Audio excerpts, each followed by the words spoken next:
All right, today we're talking about a piece of technology that is literally changing the definition of military power. So forget everything you think you know about bigger bombs and faster jets. We're diving into the world of India's Sheshnaag-150, an AI-powered drone swarm that pretty much thinks for itself.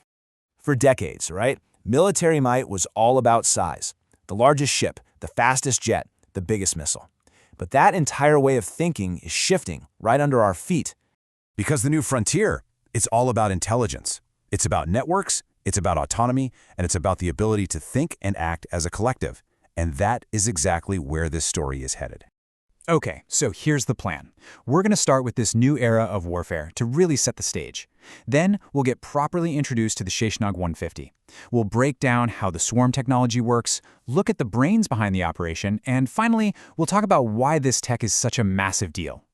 So let's start with the big picture. All around the world, military strategies being totally rewritten.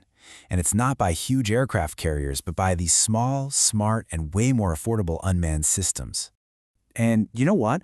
We're already seeing this in action. I mean, look at things like Iran's Shahed-136 or America's Lucas UAV. These have proven that you don't need a billion-dollar bomber to have a huge strategic impact. These cheaper platforms can get the job done, and you can be sure every country is paying close attention. Which brings us right to India's answer to this whole new world, the Sheshnaag-150. This is a system designed not just to keep up with the times, but to be a real leader in this new era. So, what is it exactly? Well, the Sheshnaag-150 isn't just one drone. It's an entire system. It's a long-range, collaborative swarm built for deep strikes and saturation attacks. And the two words you really want to lock onto there are collaborative and swarm.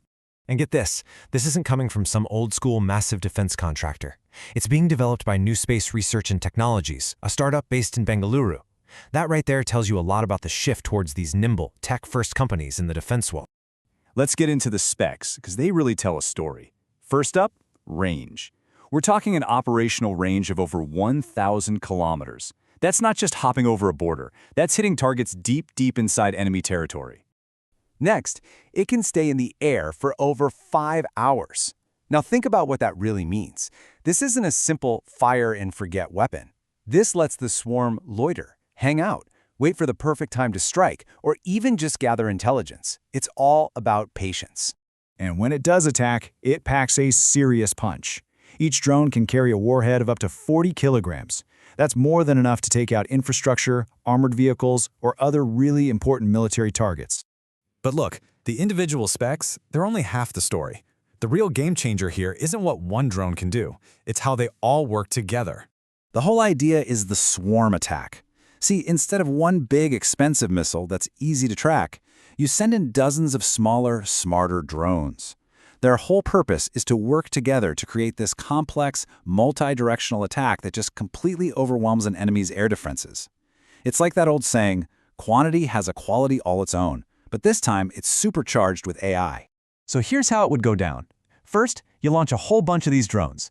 As soon as they're airborne, they start talking to each other, forming a team, all on their own.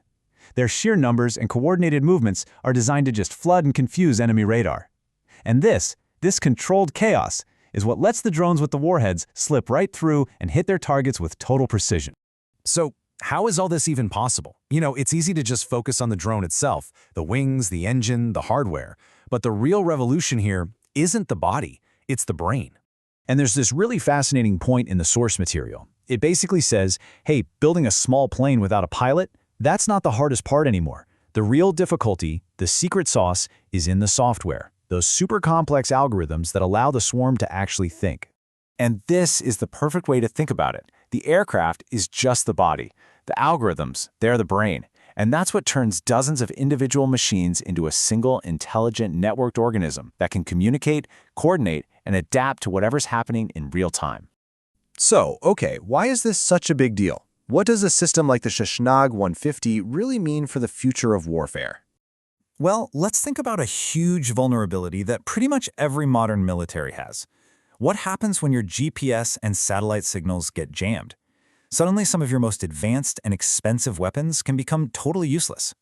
Well, this is where the Sheshnaag-150 is being built, with a really powerful workaround: visual navigation.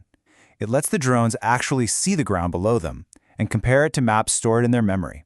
This means it can find its target even if there's no GPS signal at all, which is an absolutely critical skill to have in any serious conflict today.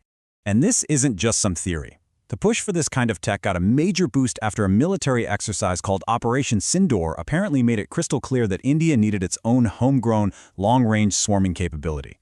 So when you put all of it together, the incredible range, the powerful payload, the swarm intelligence, and that resilient navigation, it's obvious the Sheshnaag-150 is not just another drone. It is a major, major leap forward in autonomous unmanned warfare. It really points to a future where battles might not be won by the biggest weapons, but by the smartest, most collaborative, and most adaptable systems out there. And it leaves us with a pretty heavy question. As these autonomous swarms take to the sky, who or what is truly in control of the future battlefield?